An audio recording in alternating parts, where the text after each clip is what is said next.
How's it going, guys? Welcome back to another video, and today we're going to be checking out everything we know so far about Borderlands 3. Very recently some new information has come out. I'm pretty sure a lot of you guys have already seen the tech demo and stuff like that, and I did a video similar to this around 5 months ago covering everything that was known at that time, and I also mentioned throughout that video as well that I'll be doing somewhat of an updated version of that when new information releases. So of course that is what you guys are going to be seeing in this video. So we're going to start this off with some of the basics in the form of a timeline. So when Borderlands 3 first started getting its information, all the way up until recent events and what's transpired since then, and beginning I believe with PAX South of 2015. There was basically a Borderlands panel going on at the time. Bear in mind again, there was no information at all around Borderlands 3 before this, and Gearbox CEO Randy Pitchford came out on that panel and stated that the studio was planning to release another Borderlands game, and he referred to this game as the big one. And he also announced as well that the company would be hiring new staff to work on this game with Gearbox. Now, of course, he didn't directly say that it was called Borderlands 3, but when he insinuates it as the big one, you can kind of guess that it's going to be.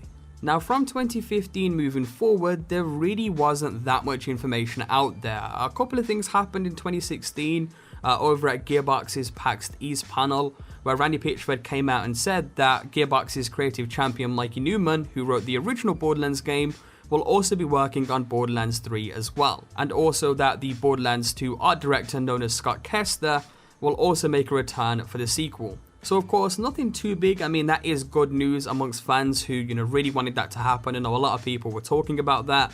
So that was good news. And then of course we lead up to around March of 2017, of course sort of now time, where a lot of stuff has happened. And let's start off with the tech demo. So a tech demo was released on the IGN YouTube channel around March the 1st, I believe. And this was actually showing off what the next Borderlands game is going to be sort of powered by within the Unreal Engine 4. While this tech demo doesn't really give much information surrounding the next Borderlands game, it still is pretty cool to see something like this. It basically shows off some of the graphical improvements that are going to be made from, some of the lining work. Basically, you will see a lot more line detail on the inside of objects now, as opposed to just the outside. This also specifically shines with the new lighting technology. It's very impressive in my opinion. When the character model is shown, you can see like the ray of God that sort of seeps through the armpit and just various stages as well. And it really gives you an inside look of what's coming in terms of graphics with this new game. And if there's one thing that I will mention from this tech demo that kind of stood out to me as well, was the secrecy behind the identity of the character shown with the character model. I mean, he really goes to lengths to make sure that you can't see the character's face, from clever positioning of the camera angles to, of course, the the helmet armor that they've got going on as well. He even has a little bit of a hint there stating that they're purposely doing this, almost suggesting that this character may be in the final game, and possibly even a returning character too. I don't know, let me know your thoughts and opinions on that in the comment section below. I would love to see what some of you guys think of that. And in my opinion, it's just awesome to see something related to Borderlands, because before this, there really wasn't much to go by. If you guys do want to check out the full tech demo, feel free to do so. There will be a link in the description below. Definitely worth checking out in my opinion. There's a lot more graphical stuff going on in that as well, if you do want to check that out for yourselves. And that leads us into the final parts of the video, which are the Borderlands 3 Easter eggs in Battleborn. Now, quite a few Easter eggs have in fact been found. One a lot more recently, which we'll get into, which has a lot of stuff going on for it. And these Easter eggs seemingly reference a location or the location for the next Borderlands game, or again, a location that you can go to within the game itself. Now, the first Easter egg was actually found a while ago, and this was in one of the first story operation DLCs for Battleborn, Atticus and the Thrall Rebellion. Near the beginning, behind one of the gates in an area outside that you cannot get to, you'll find the word Promethea graffitied onto the wall, and you'll notice that the letter A in Promethea is actually in the form of a volt symbol, of course referencing the Borderlands franchise. Now, what's interesting about this is that Promethea is a planet within the Borderlands franchise where the Atlas Corporation found alien technology, and subsequently reverse engineered it in order to manufacture improved weaponry and also starships with its benefits. So it's kind of interesting that this is on a wall in Battleborn with a Vault symbol as the A there, but we'll talk more about Promethea here in a second. The second Easter egg is where things start to get really interesting. In each of the story operation DLCs for Battleborn, there was basically these portals that would eventually spawn, and people on the Battleborn forums and subreddit discovered that each of these actually had several signals being transmitted from them. Now, keeping that in mind, at this time people were going crazy trying to decode each of these signals. It took them a while, but it eventually happened. Again, around 2 weeks ago, this was fully decoded. Credit going out to What's My Name Again. I believe he was the first person to sort of put this together. Other credits will of course be linked in the description. But when you put all of this stuff together in a row, it reads, "Visit Promethea." You'll notice that the H is actually missing in Promethea there. Not too sure what that's about. We'll get more into that here shortly. But the next line reads, "Children of the Vault, we are not on Pandora anymore. Tannis is not what she seems. Do not open the vaults." Now, this is the kind of Easter egg that I love. I mean, this gives us a little bit more information to go by here. Again, going line by line just to quickly, reiterate what's going on. We have Visit Promethea. Not too sure why the H is missing in that, or if that has any relevance at all to this. Then we have Children of the Vault, we are not on Pandora anymore. Again, insinuating that you're probably not going to be on Pandora, you're more than likely going to be visiting Promethea. Again, from this Easter egg, referencing back to the first one being on the wall as well. Then we have Tannis is not what she seems.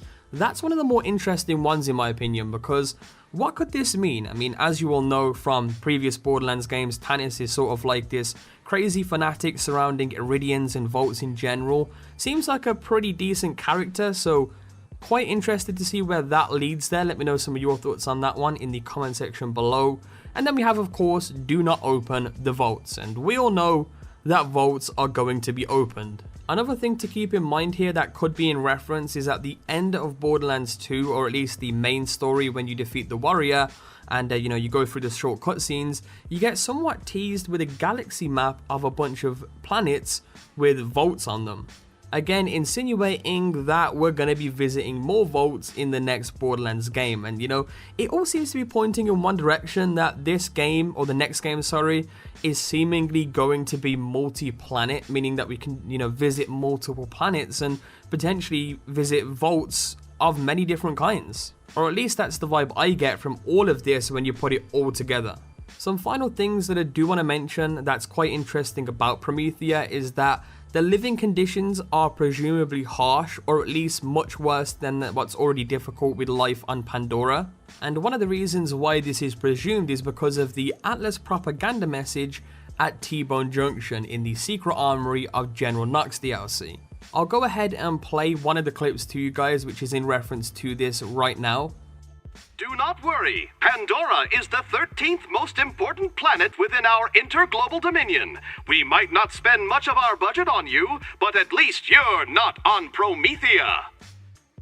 And as you can see, the closing statement for that propaganda message was, we might not spend much of our budget on you, but at least you're not on Promethea, insinuating that Promethea is a much worse location to be in than Pandora. Let me know your thoughts on all of this in the comment section below. Again, I want to have some conversations with you guys. I'm going to be replying to a bunch of you and seeing where this goes from here. I mean, hopefully some new information comes out very, very soon. And I can't wait, man. I just can't wait for this game to be released. As you've probably already known from my previous video that I made, this is one of my favorite game series of all time. I remember putting hours and hours into Borderlands 1 and 2 with friends, farming the Invincibles for those legendary weapons, just having a lot of fun. Again, the pre-sequel was great, I had a lot of fun with that as well, but Borderlands 3 is the game I have been waiting for. But anyway, that's pretty much it for everything we know so far about Borderlands 3 at this current moment in time. If you guys did enjoy this video, be sure to leave a like down below. It's greatly appreciated on the channel. Let's see if we can break 5,000 likes on this video. That would be absolutely insane. As always, subscribe if you guys are new around, as I will be covering this game when it does release alongside the other, Bethesda styled games that I also cover on the channel as well.